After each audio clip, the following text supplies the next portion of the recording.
touch on is traffic shaping. This is an important one. Pretty basic function, but important to understand as well.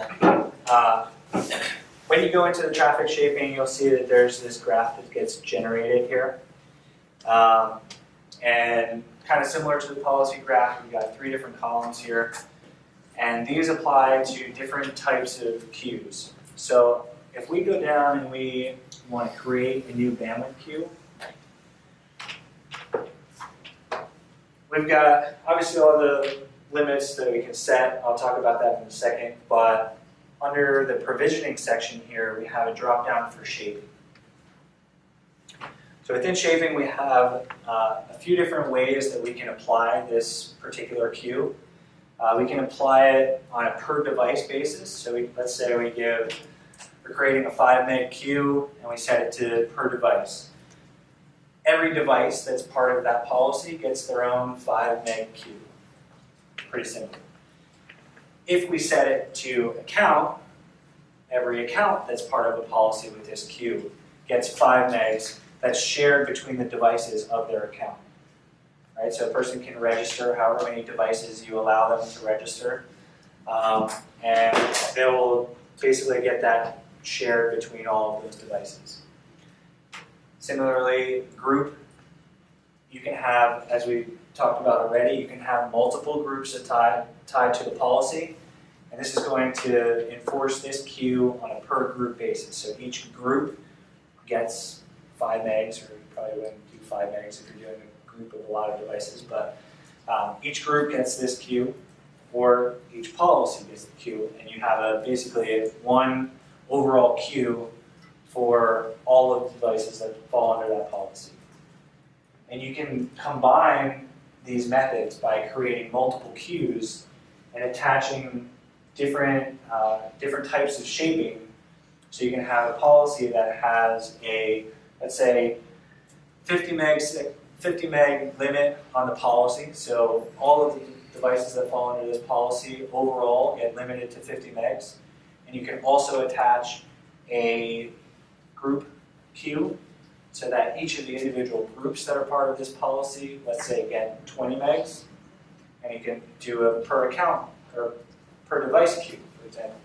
And say each device can get up to 3 megs a second. And you don't have to set each level like that, but you can. And it allows you to kind of granularly shape the experience and control exactly what's happening on the network.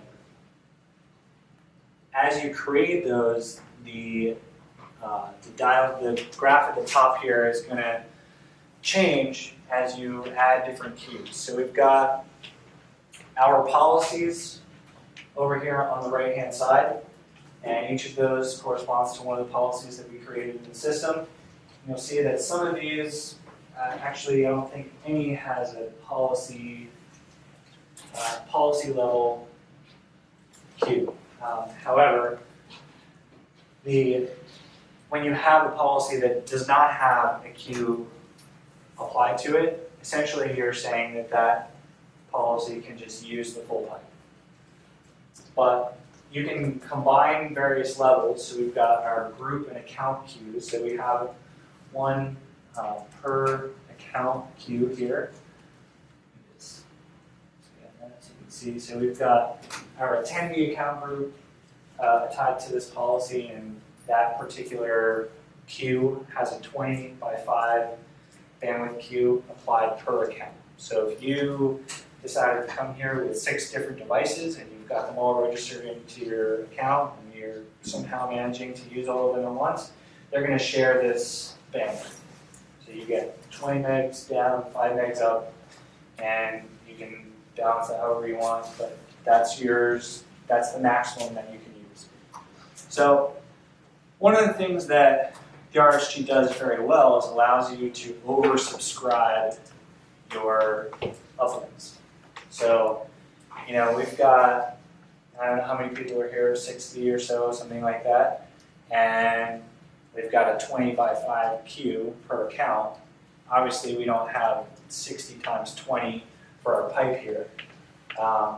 Basically, the way that the traffic shaping system works it will scale people back to keep the network usable. So if you have, let's say just in the simplest scenario where we have just 100% queue.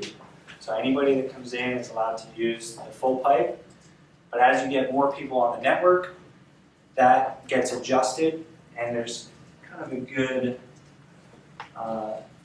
good example of it here. Kind of shows you the way that that works. So, you know, various devices are going to be attempting to use different amounts of bandwidth just based on, you know, what it is that that person is actually using. And if you have a 10 megabit uplink and you've got people who are attempting to pull down more than that in aggregate, that gets scaled back in a way that makes sure that the network remains usable for all of the devices on the network. So even having, you know, if you were to install an RxG on a network and you put only a 100% queue, the queuing system in the RxG works very well to keep the network fair to the users and keeps one particular device from, you know, just overwhelming the network and starving other devices for bandwidth.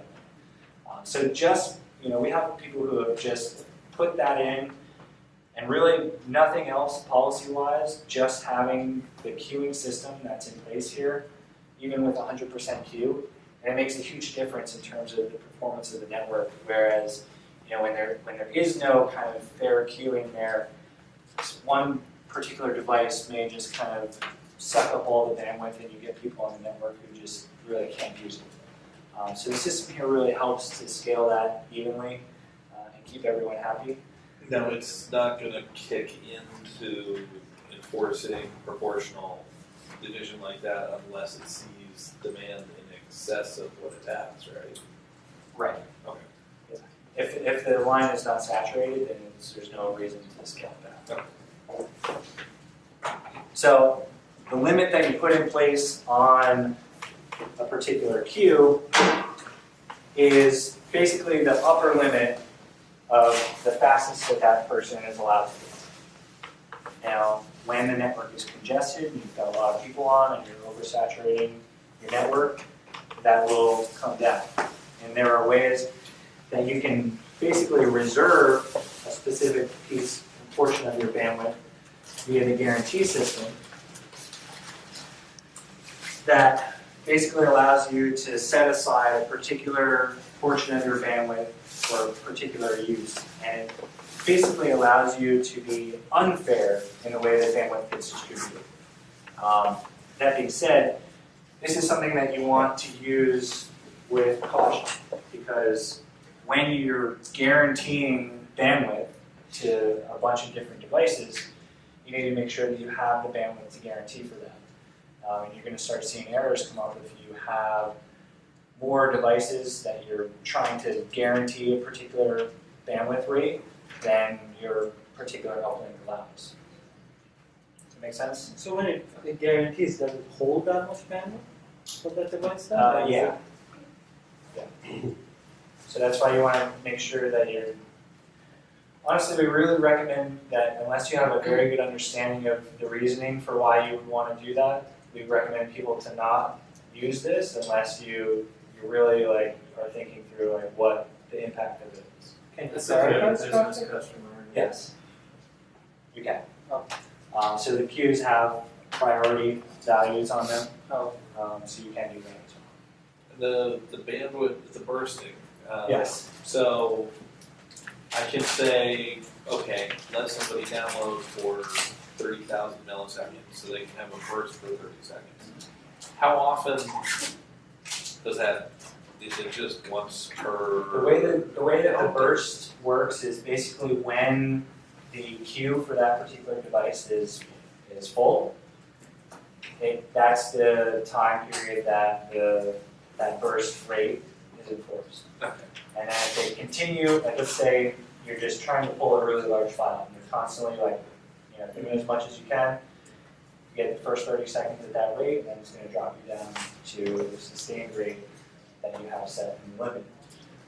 If you're pulling a file and it's done in 10 seconds and then your queue empties out and then you go to pull another file, you're back to starting anew first time. Okay. So just to, as an example, if you have 5 users that were guaranteed 1 gig each, for example. 5 users, you don't want to put them in a group with more than 5 in a group, correct? Because at that point, they can share in 5 gig if 3 of the users are active, but certainly you don't want to exceed the 1 gig. That's sort of a rudimentary type of a rule to keep it back in mind. Yeah. Yeah, you want And then to. obviously you can enhance it with these different queues that you have. Yeah. So you can tune that as you want, but yeah, you want to make sure that you're not allocating more than you have. But earlier, before we go for lunch, you had a graph where you had a slowdown. How does that come into play? Is that if you have a different type of rule where you say, okay, we're not going to use queues, but if you have a user that's violating the network per se, then we'll he's constantly downloading that situation. We won't starve him, but we'll put him in a slowdown queue where, okay, you can only go up to. So that is essentially just a different queue that's applied to a different policy. So in this scenario, we've got our basic account group has the 5 meg. Right now it's a 5 meg quota because I plan to just demo that and easily trigger that. Once they trigger that quota, they go into the heavy users account group, and heavy users account group's policy has a different queue applied to it, which is a 2 meg per second queue. So basically, you slow people down by shifting their policy. So whatever their active policy is, that's the queue that's going to be in place. And a particular policy can have more than one queue of different shaping types. So you could have like I said before, like a 2 meg per second per device and 10 megs per group, and And this is really the essence of the product, is the fact that the flexibility that it provides. Yeah, this is one piece of the essence, yes. Sorry, while we're thinking about all the bandwidth queuing. One of the things I've been unclear on in trying to price and license some of the boxes is the actual throughput, because there's something in the throughput is tied to the amount of licenses you have, right? Yes. So, At least last time I looked at the show. Double SQL. what's that? It's double, so it's 200 SQL, for example, you're limited to 400 there. I believe so. If you go into the requirements calculator and you do 200, you will see it here. Okay. You have both the max throughput as well as the packets per second as well. So that's another. Do you know if there's any thought of rethinking that a little as gig and 10 gig become more common? Basically, bandwidth needs are going up, and to tell a client you have to buy 500 licenses for your one user to get their They gigabit. have that happen recently. Yeah. So yes and no. I don't think we'll necessarily change. We may change some of the multiplier values, but there are also some, just within the OS itself, things when you get to multi-gig. No, I'm thinking more that basically, Verizon Fios and everybody's offering gig now. So,